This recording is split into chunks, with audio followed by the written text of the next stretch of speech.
같이 읽겠습니다. 내가 어렸을 때에는 말하는 것이 어린아이와 같고 깨닫는 것이 어린아이와 같고 생각하는 것이 어린아이와 같다가 장성한 사람이 되어서는 어린아이의 일을 버렸노라. 아멘. 찬양대의 찬양 읽겠습니다.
지난주 구원에 관한 이야기를 삭개오를 통해서 설명을 드렸습니다.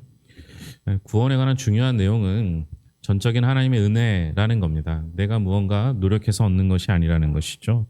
애초에 우리는 구원받을 만한 존재는 아니었습니다. 만약 구원의 조건을 붙여서 어떻게 하면 구원을 받는다라는 이야기를 한다면 구원받을 수 없는 사람이 생기게 됩니다. 그러나 전적인 하나님의 은혜로 구원을 받는다고 한다면 하나님의 은혜는 너무나 크고 놀라워서 구원받지 못할 사람이 없다라는 겁니다. 그래서 구원은 전적인 하나님의 은혜여야만 합니다. 또한 구원은 우리의 신분이 하나님의 자녀로 바뀌는 거라고 말씀드렸습니다. 그래서 일회적이면서 완전한 사건입니다. 한 번이면 충분하고 더 이상 추가될 필요가 없는 것이죠. 여러분이 하나님을 아버지로 부르는 순간, 입으로 시인하는 그 순간 여러분 구원받았습니다. 그러니까 자꾸 의심할 필요가 없는 거죠. 그런데 우리가 이해하는 구원이라면 우리가 이해하는 구원이 뭡니까? 죽어서 천국 가는 거, 이렇게 이해하는 거라면, 그리고 그 구원이 한 번이면 충분하다라는 거라면 우리는 너무 빨리 예수님을 믿은 겁니다. 죽기 직전에 믿으면 되겠죠. 그래서 오늘 우리가 다뤄야 될 부분이 성화입니다. 오늘 본문 말씀에 보면 어린아이, 장성한 사람 이렇게 두 부류가 나오는데요. 서로 비교하고 있습니다. 어린아이는 구원받은 사람이라고 본다면 장성한 사람은 성화가 된 사람이라고 볼 수 있습니다. 우리는 천국에 대한 소망이 있지만 이미 천국을 소유한 사람으로서 천국에서 더 많은 것을 누리며 살아갈 수 있도록 지금부터 천국 시민다운 삶을 살아야 합니다. 성화는요, 말 그대로 거룩하게 된다라는 겁니다. 성경 곳곳에 하나님은 거룩하다라고 설명하고 있고요. 그 하나님께서 우리를 향하여 내가 거룩하니 너희도 거룩하라 라고 하셨습니다. 하나님은 거룩합니다. 동의가 되죠. 그런데 우리가 거룩해질 수 있을까요? 좀 고민이 됩니다. 그러나 하나님께서 애초에 우리를 창조하실 때 모습을 보면 알 수 있습니다. 하나님께서 우리를 창조하실 때 누구의 형상대로 창조하셨습니까? 하나님의 형상대로 창조하셨죠. 애초에 우리는 하나님을 닮은 존재였습니다. 그런데 죄로 인해서 하나님과의 관계가 멀어지고 스스로 하나님의 형상을 포기하게 되었던 것입니다. 그러니 우리가 죄의 문제가 해결된다면 우리는 하나님을 닮을 수 있습니다. 구원은 전적으로 하나님의 은혜입니다. 즉 우리를 하나님이 구원하셨습니다. 하나님께서 재미로 우리를 구원하신 게 아니라는 거죠. 목적을 가지고 구원하셨습니다. 하나님 우리를 창조하실 때도 마찬가지입니다. 그냥 창조하신 게 아니죠. 목적을 가지고 창조하셨습니다. 그 하나님께서 우리를 하나님의 형상으로 만드셨습니다. 우리를 구원하신 하나님께서는 우리에게 천국에 들어올 자격만 주시기 위해 구원하신 게 아닙니다. 하나님께서는 우리에게 천국을 누릴 수 있도록 구원해 주셨습니다. 그게 성화입니다. 오늘 그 말씀 속에서 언급된 어린아이는 구원받은 사람, 장성한 사람은 성화로 볼 수 있다고 했습니다. 그렇다면 태어나는 것 또는 입양해서 자녀가 되는 건 한 번이면 되는 겁니다. 여러분 두 번 태어난 사람이 있습니까?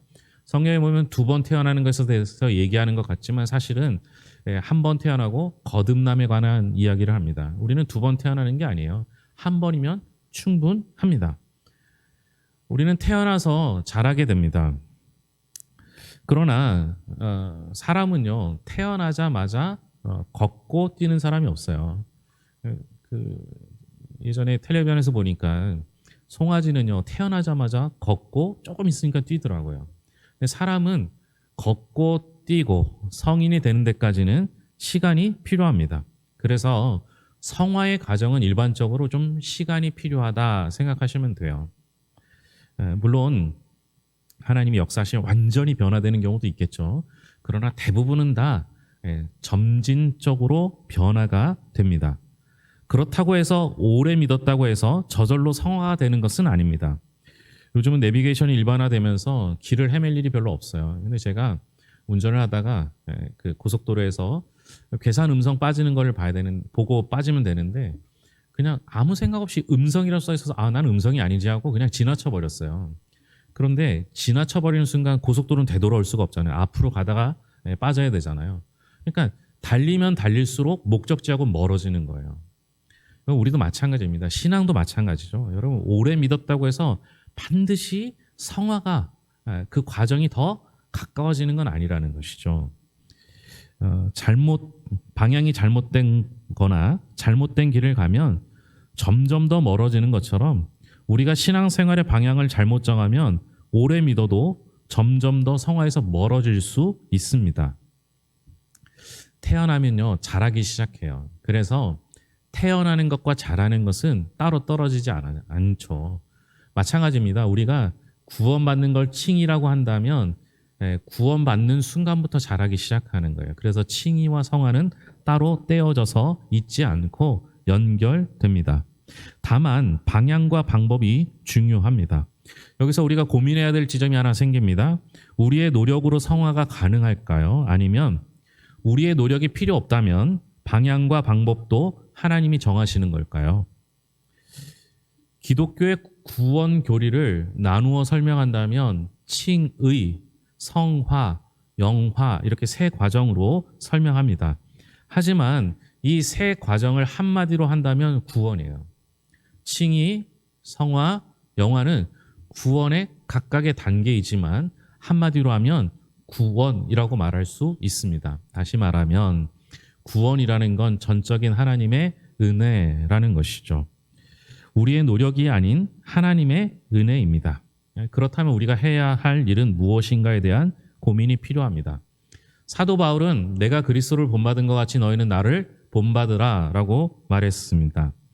우리가 그리스도를 본받아야 하는데 그리스도는 우리 눈에 잘 안 보이니까 따라하기가 어렵잖아요. 그래서 사람 중에 또 인물 중에서 모본이 있으면 좋겠습니다. 그런데 사도 바울이 자기를 닮으라고, 자기를 따르라, 자기를 본받으라고 했으니까 우리가 사도 바울을 본받으면 좋겠지만 사도 바울은 좀 과격합니다. 일단 예수 믿기 이전의 상황은 어땠습니까?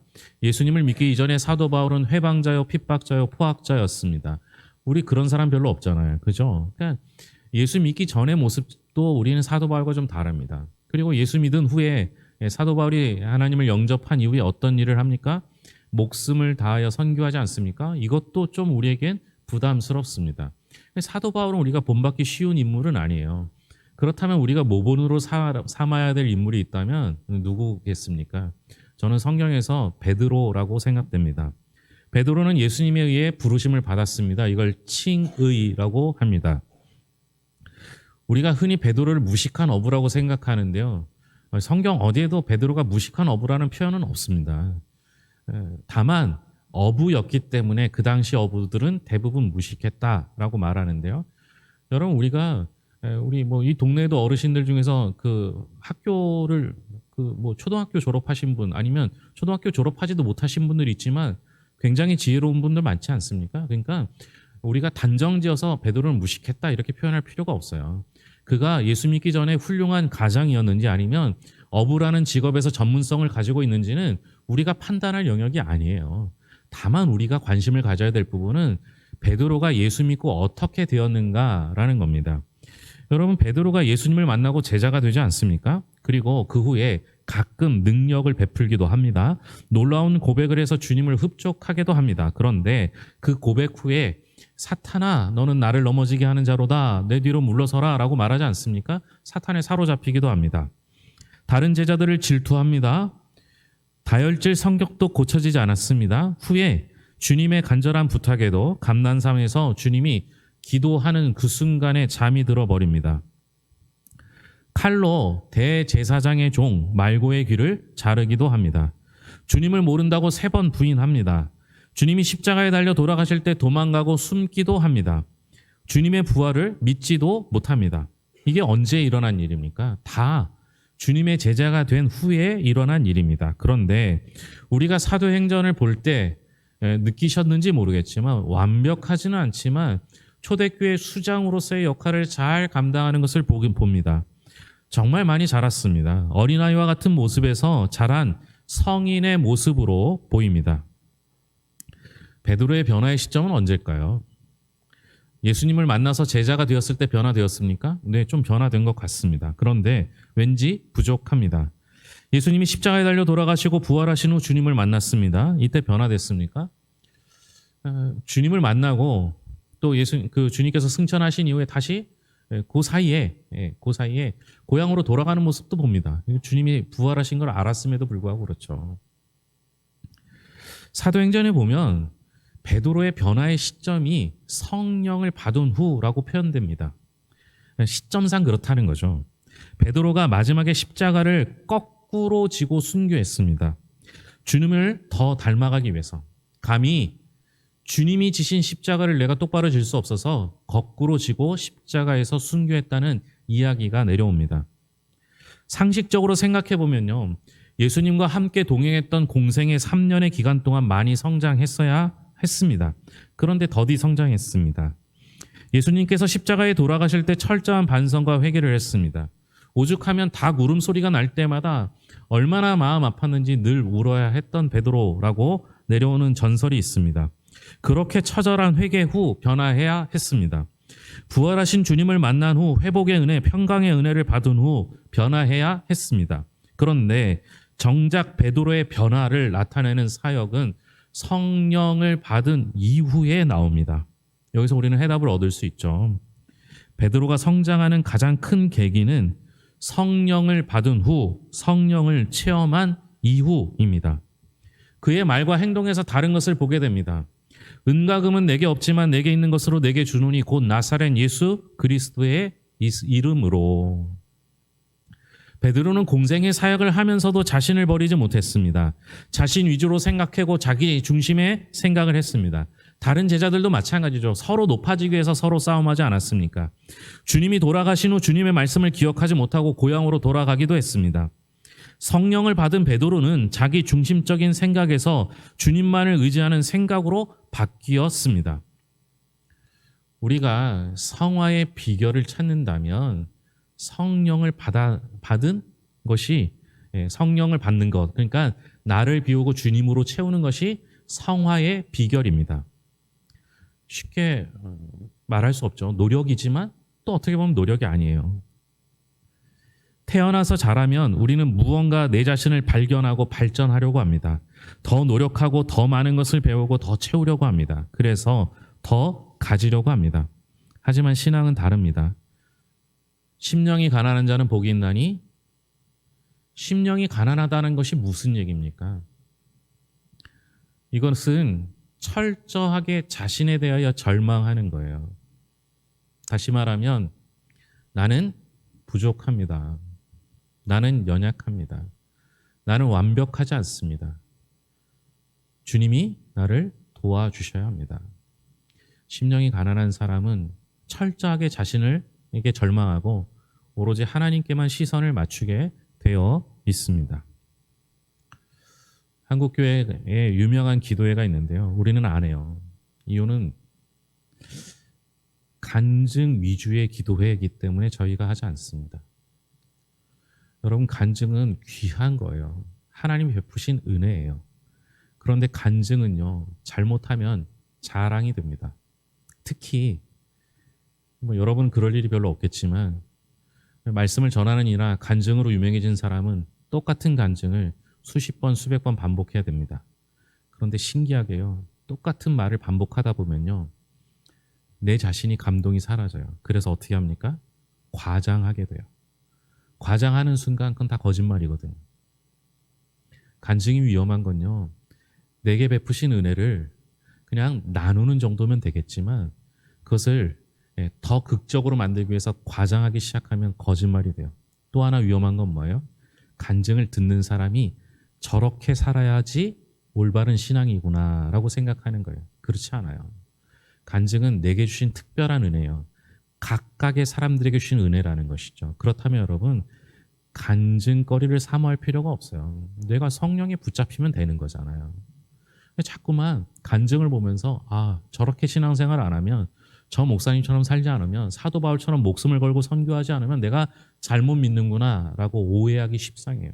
그리고 간증을 한 사람처럼 살아야지만 성공한 신앙이라고 오해하는 거예요. 여러분, 우리가 신앙생활 하면서요, 자꾸 내게 있는 경험을 중시하게 되면요, 문제가 생겨요. 이게 여러분도 어떨지 모르겠지만 목회하다 보면요, 자꾸만 경험에 의지할 때가 있어요.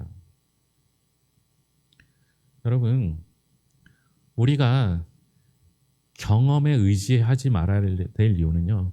우리가 경험하는 게 세상에서 극히 일부예요. 하나님의 은혜 중에 극히 일부예요. 근데 우리는 경험으로 단정하잖아요. 그래서 제일 위험한 사람이 어떤 사람이에요? 예수 오래 믿었는데 내가 믿은 것이 전부라고 생각한 사람이에요. 굉장히 위험해요. 오래 믿은 게 중요한 게 아니에요. 바르게 믿어야 되겠죠. 바르게 믿는 건 뭐예요? 나는 부족합니다. 그래서 하나님이 필요합니다. 나는 힘이 없습니다. 그래서 하나님이 나를 도와주셔야 합니다. 이렇게 말할 수 있는 신앙이 진짜 신앙이 됩니다. 그래서 여러분, 성화의 과정을 거치고 믿음이 더하여지면 더하여질수록 그 사람에게 무엇이 나타나요? 겸손이 나타나요. 우리 지역에도 은퇴하신 목사님들 보면요, 그분이 어떤 목회를 했는지 잘 모르겠지만 그분을 보면서 어떤 분들은 정말 예수님을 닮았구나 이런 생각이 들 때가 있어요. 그런 분들은 이것도 제 경험일 수 있겠지만 그러나 거의 다 대부분 어때요? 겸손해요. 정말 훌륭하게 목했음에도 불구하고 내가 한 것이 아니라 하나님이 한 것임을 늘 말씀하고 있잖아요. 베드로가 그랬어요. 제자로 살 때는 자신이 대단한 줄 알았지만 성령을 받고 주님의 사역을 감당하면서는 내 이름으로 하지 아니하고 오직 예수 그리스도의 이름으로 했던 거예요. 그것이 그의 성화의 비결이 될 수 있었습니다. 해변에 가면요, 파도가 있어요. 그 파도 타기라는 사람이 있잖아요. 그런데 초보는 꼭 실수해서 파도 속으로 빠져들어갑니다. 파도를 타지 못해요. 이유는 뭡니까? 힘으로 파도를 이기려고 하기 때문에 그래요. 그런데 파도 타기에 성공하는 순간 언제냐? 힘을 빼고 파도에 내 몸을 맡길 때 그때 그 파도를 탈 수가 있는 거예요. 우리가 사는 세상은 어떻습니까? 파도처럼 우리가 이길래야 이길 수 없는 세상 아닙니까? 얼마나 어렵고 힘들고 또 고난의 순간이 찾아옵니까? 그런데 그때 여러분, 내 힘으로 이겨보려고 하신 적 있습니까? 어땠습니까? 이 어려운 순간을 내 힘으로 이기려고 하는 그 순간 우리는 이길 수가 없어요. 그런데 그 파도에 얹혀서, 즉 주님께 얹혀서 가는 순간 내가 넘는 것이 아니라 내 대신 주님이 그 파도를 넘어가고 주님의 얹혀서 주님의 힘으로, 내 힘이 아닌 주님의 힘으로 세상과 싸우려고 할 때 그때 참된 승리를 얻지 않습니까? 여러분, 우리는 주님의 등에 업혀가야 합니다. 그게 성화예요. 그게 노력이죠. 여러분, 우리가 해야 할 일은 내가 무언가를 하고 어떤 재능이나 지식이나 능력이나 은사를 가지고 세상과 싸워 이기는 게 아니라는 거예요. 우리가 할 일은 세상에는 관심 끄고 주님의 등에 어떻게 하면 업혀가는가가 중요한 거예요. 우리 교회도 마찬가지입니다. 우리 교회가 무언가를 잘해서 특별한 것이 있어서 그래서 하나님께서 우리에게 복 주셔서 그래서 부흥하는, 그게 아니라는 거죠. 우리가 해야 할 일은 하나님이 기뻐하시는 일을 하는 거예요. 하나님께 잘 보이는 거죠. 하나님 등에 업혀서 주님의 힘으로 넘어가는 거예요. 그게 성화입니다. 마치 예수님께서 겟세마네 동산에서 기도하다가 마지막에 뭐라고 말씀하십니까? 아버지여, 나의 원대로 마옵시고 아버지 뜻대로 하옵소서. 이게 성화예요. 우리가 이룰 수 있는 최고의 성화는 내 뜻대로 마옵시고 아버지의 뜻대로 하옵소서. 그렇게 하여 주님의 등에 업혀서 주님이 가시는 그 길을 가는, 그것이 우리가 세상을 승리하는 방법이 되는 것이죠. 사랑하는 성도 여러분, 우리는 주님을 닮을 수는 있으나 주님처럼 되지는 못합니다. 그러나 우리가 승리할 수 있는 비결이 있다면 주님이 내 대신 싸우게 되는 거예요. 그때까지 우리를 비우고 주님으로 채워서 주님이 내 안에, 내가 주님 안에 거하여 주님으로 승리하는 성도들이 될 수 있기를 바랍니다. 기도하겠습니다.